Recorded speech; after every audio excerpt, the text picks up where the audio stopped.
Hi, and welcome to Morton Wealth's Couchside Conversations. I'm Kevin Rex. I have my partner Patrice Benning here, and we get to talk about a wonderful topic of planning for our children's education. We're both passionate about this because it's something that we're both going through, and I think our entire social network, our family, our friends, it is top of mind. Our kids are everything, and we want what's best for them.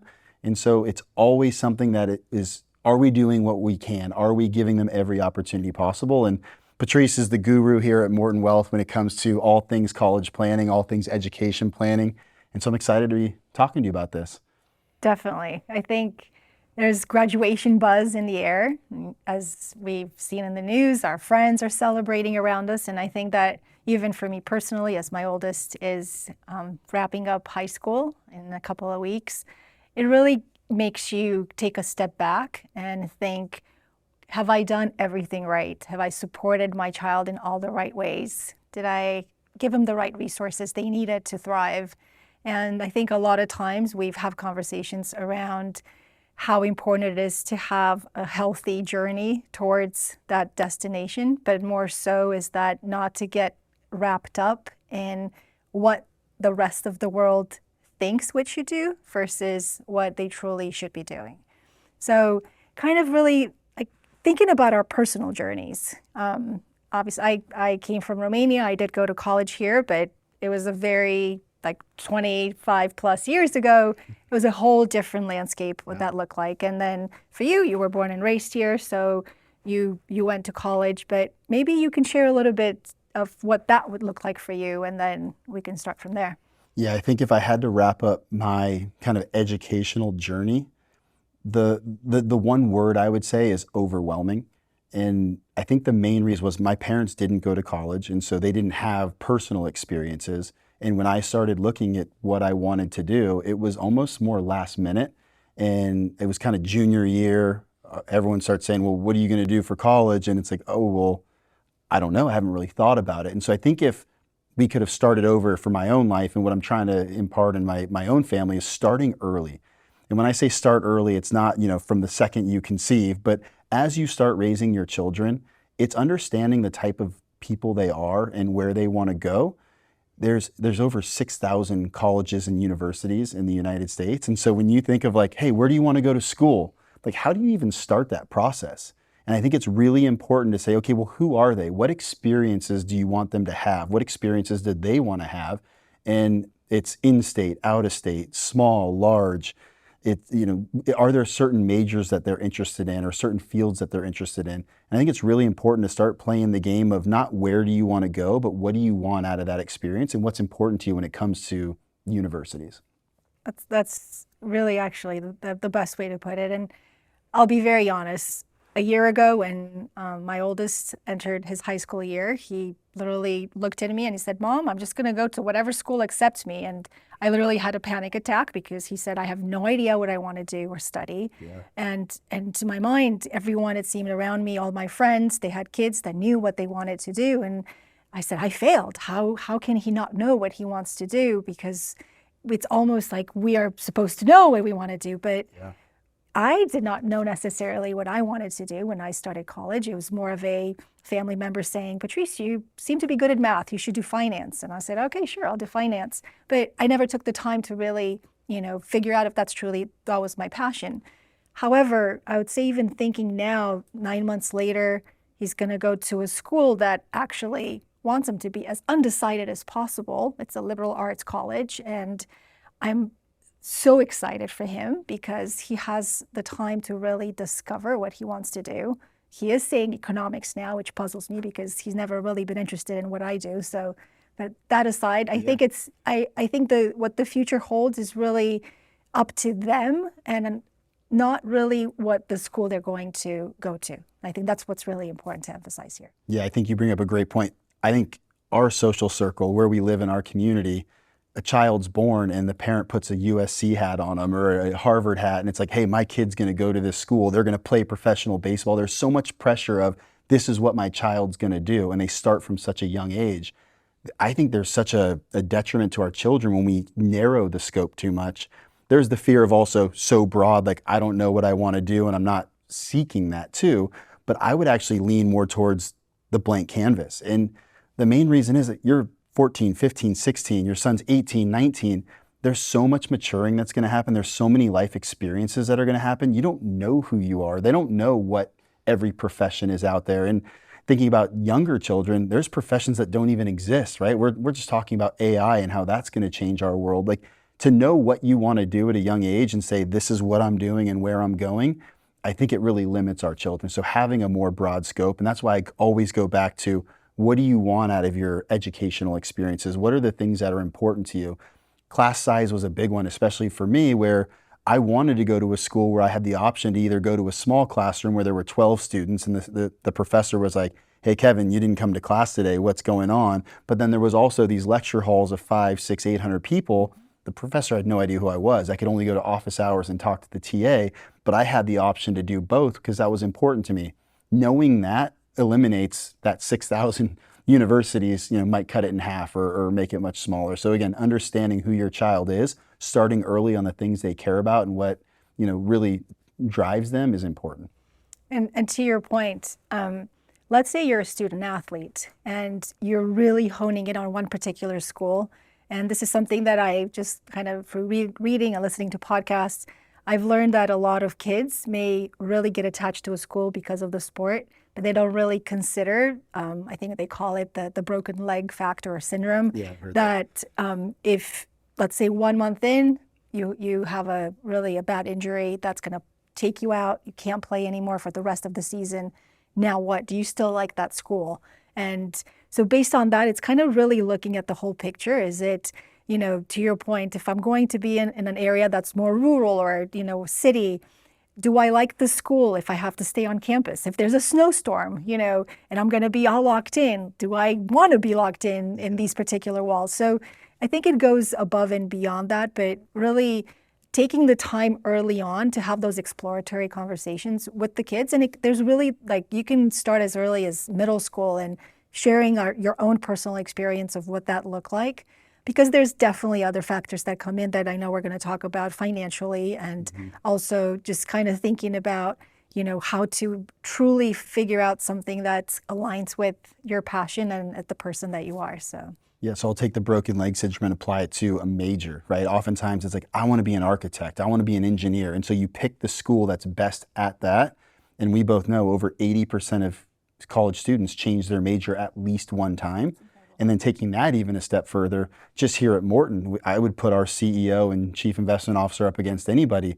They weren't finance majors. Jeff was a biology major, Megan was an English major. Obviously they've gone to postgraduate and got an education in finance once they figured out that's what they wanted to do.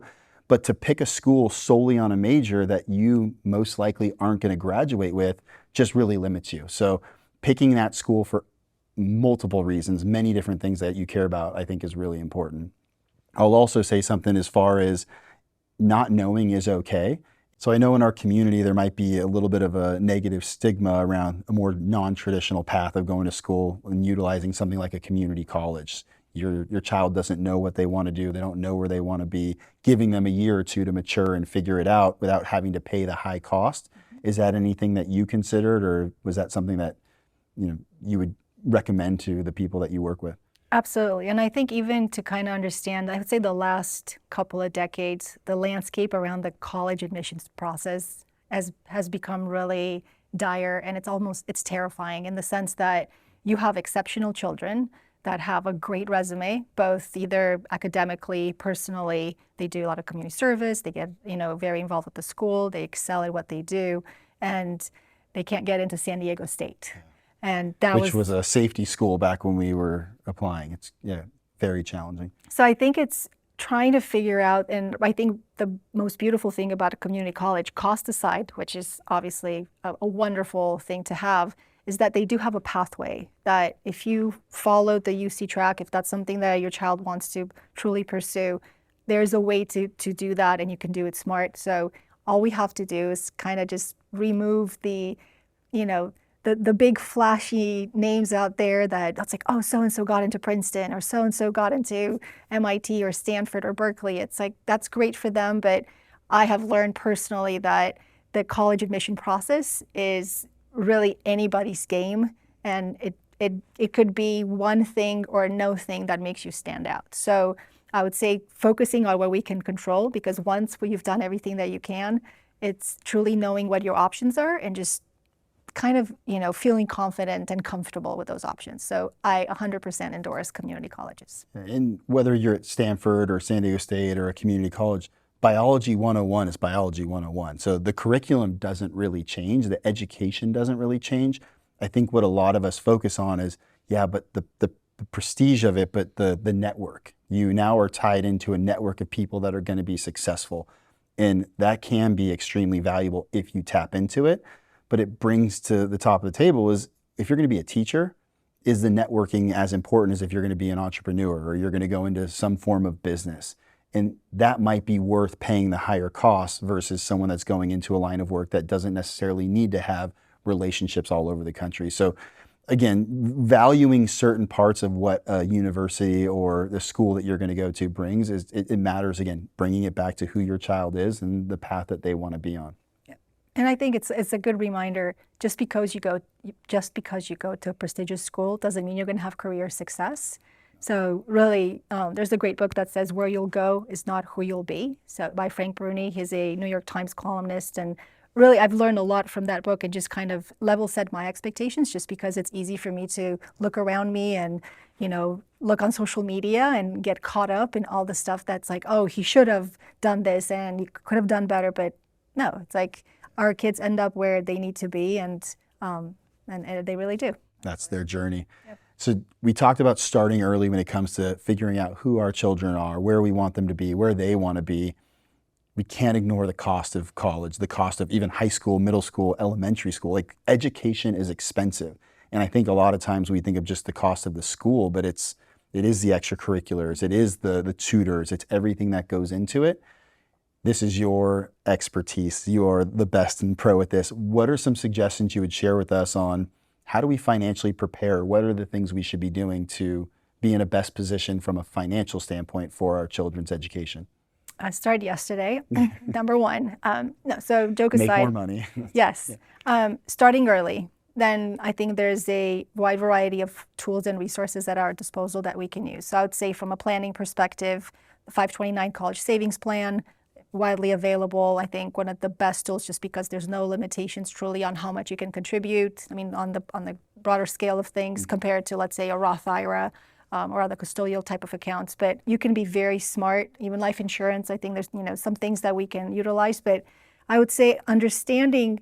I mean, not that when my son was born, I was like, yes, he's going to go to UCLA or something like that. I think it's just kind of trying to gauge, as your child grows up, is have an idea of how much you think, the direction that your child's going to want to go. So if you're going to stay in California, or if you're going to go out of state, look at those costs, because let's say at UCLA, which, it's here in California, for California residents, you're looking at $30,000 to $35,000 a year. Inflate that 18 years from now. If you have a baby right now, you're looking at $350,000 in 18 years. That's crazy. And I think that's without room and board. That's just the education. That's just the education. So how much would you need to put in, if your child's born today, how much do you need to save to send them to UCLA? So $600 a month. That's assuming more of an 8% growth rate over the next 18 years. And one child, you have 3 children, that's $1,800 a month. That's right. Private school. Private school. What is that? I don't even know if I want to know. You probably don't. So private school out of state, you're looking at $80,000.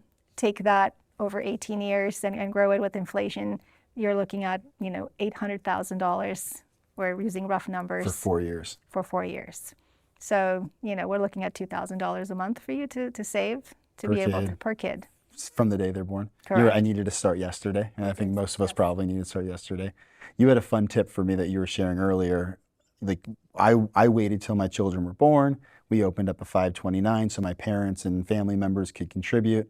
There was a fun tip that I had no clue how to use. So can you share that with us? You can open a 529 before you even get pregnant? Yeah. Yeah, that's super planners. So if you really want it, it's actually something that, actually anybody can open a 529 and you can name your spouse as the beneficiary. the beneficiaries can always be changed. So kind of same thing. If you do, some families choose to fund 529, even if they have one, two, or three children, and then they just fund that one particular account. They use it for one, they change the beneficiary to the second, and so on and so forth. There are some new nuances now with the Secure Act 2.0 that what you can do with leftover 529 funds. So if you have several for kids, those funds can be rolled over into a Roth IRA. So that might be some benefits to consider having multiple 529s. But yeah, overall, you can definitely start very early with that. That's great. You bring up a great point. What I hear a lot of times is college has to change. It's so expensive. At what point are we as the consumers going to say, I'm not spending this amount of money? And so a lot of my friends are worried about overfunding their college education. And so what are those options? You now have the option to use a Roth IRA for a portion of it. That's where some of those other investments come in. So you can kind of diversify where it's not solely aligned for education use, but you have options. And so that's where I think planning comes in. And then also understanding as a parent, I have clients that say, I want to pay for every penny of my kid's education. Like education is paramount and I will cover that. I have others that say, hey, I'm going to give you $30,000. Everything else is on you. So if you want to go to a state school or if you want to go to a private school, that's your choice. And so having an understanding of what your goals are as a family will make that difference on how much you're saving and how much you need to prepare for. So I think, again, going back to the planning early on of where does education fall? If you start early enough, there's also, you can use your 529s now for primary and high school and up to a certain limit. And so if you start early enough, you might have funds. Now, the real benefit of 529 planning is to let it grow tax-free, tax-deferred till you use it. So time is on your side, but that's starting early is definitely the key from a savings perspective. For sure. And I think even as you get closer to, I would say once the child's in high school, I'm a big proponent of transparency and having healthy conversations around money. And I know the two of us have talked about this in the past, but I would say that it really creates a different awareness. Not that you want to scare kids into like, oh, well, like they really get attached to a school, but I think you have to be realistic. There's families that, cannot afford to pay $300,000 for 4 years of schooling. So then most families, yeah. So it's like even in we know that student debt is crippling for most people. And it actually, their studies show that I think it's over 71% of people that have come out of school with student debt, they end up delaying making other major decisions like buying a home or buying a car or even like getting married or even starting families because that cost is so prohibitive and they have to deal with that first. So I would say really looking at the whole bigger picture. So yeah, it's like going to UCLA if it's $40,000 a year, and $40,000 is not little money. So maybe you start at the community college for two, you save literally all that $40,000, and then you figure out a way how to handle the rest, the other two. Yeah, I think it's really important. So going back, just kind of a takeaway from our conversation, it is a complex decision. It's a complex path and journey for us as families with our children, starting early, both from the emotional and understanding awareness of our children, but then especially from a financial standpoint, putting money away earlier, you don't have to play catch up later. And also compounding effect, time helps. And so if everyone can just take away the thought of starting early, and if you haven't started yet, today's the day. I completely agree. That was a fun conversation, Kevin. Thank you. So now we would like to play something we call This or That, where Kevin and I go through a series of questions that we technically have not prepared for. So Kevin, this or that. When it comes to education planning from a financial standpoint, 529s or anything else? Anything else. I believe strongly in 529s. I think they're extremely important, but I don't think that they are the end all for most people. And so personally, my wife and I, we've diversified our investments through life insurance, through custodial accounts, UTMAs, and then 529s. And the main reason for that is our children are young. I don't know who they're going to be, where they want to go, and I want to have options. And so we have the college funding, and then we have other investments as well that can be used for education now, education in college. And so for us, the right fit was to diversify. And it's going to be obviously a very personal question for each individual's plan. Okay, now back at you. Private school or public school, if you have the option to go to one or the other? So it's very interesting talking about a personal question. I feel that answer really varies on one's personal beliefs and values. So I think number one, a lot with how you were raised. So if you went to private school, maybe you went to an all boys school or all girls school, and that's something that's very important to you for your own children to do. That's most likely going to be the private route. In all honesty, I think private schools, they tout themselves on having more resources, smaller class sizes, so your child can thrive. If you have, even like to talking about big schools or small schools, right? If your child thrives in a small environment versus a large environment, that is something to consider. But I don't think I honestly look at schools like restaurants. The two of us can walk into a Michelin star rated restaurant and I can come out with food poisoning and you'll come out with the best meal of your life. Yeah. I will never go back again. You're going to tell all your friends about it. So I would say schools are like that for our kids. They have to be the ones thriving in them. So just because a school is private doesn't mean our kids are going to do well in it and vice versa on the other side of things. All right, so one more for you, Kevin. When you think about college, should someone go to college or should they not go to college? I mean, the costs can be quite exorbitant. So what's your take on that?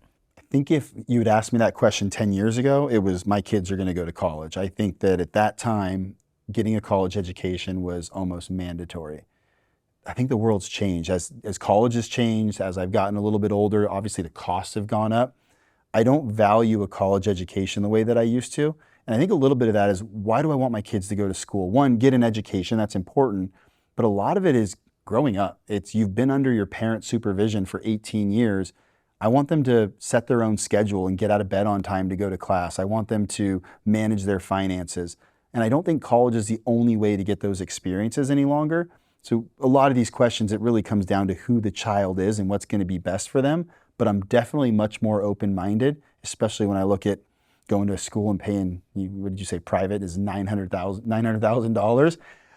Maybe I'm talking myself into there being other ways, but I do think per each child, there's definitely other options, and college isn't as you're definitely going as it used to be. All right, so last one for our fun game here for you. If you had the opportunity to pay for support and help in making college decisions, so hiring a college counselor, would you think that's worth the money, or would you rather just do it on your own? Well, personally, I had to hire a counselor just because I truly found the entire process so completely overwhelming. So I needed someone to just even, there's 6,000 schools in this country, we're not even talking about international options. So I needed help for my son to figure out, like, where do we start? So for him, it was not just because he literally had no idea what he wanted to do. She suggested, let's eliminate the schools that you are not interested in. So he's not interested in engineering, he's not interested in sciences or math or technology, the STEM type of subjects. So then it was great to work backwards almost into narrowing down a list of things. And I think that's having somebody, truly an advisor that's kind of objective. Actually, they're very objective. And it also removes I would say, the banter between the parents. I want to be able to enjoy my son's last year of high school and not for us to do this all the time. So I think she was able to be that for us and for him to even kind of just smooth out the wrinkles in a really hard process that was the college application process. But yes. Thank you for joining us for another episode of Couchside Conversations. We hope you enjoyed this episode and we look forward to seeing you soon. Wow.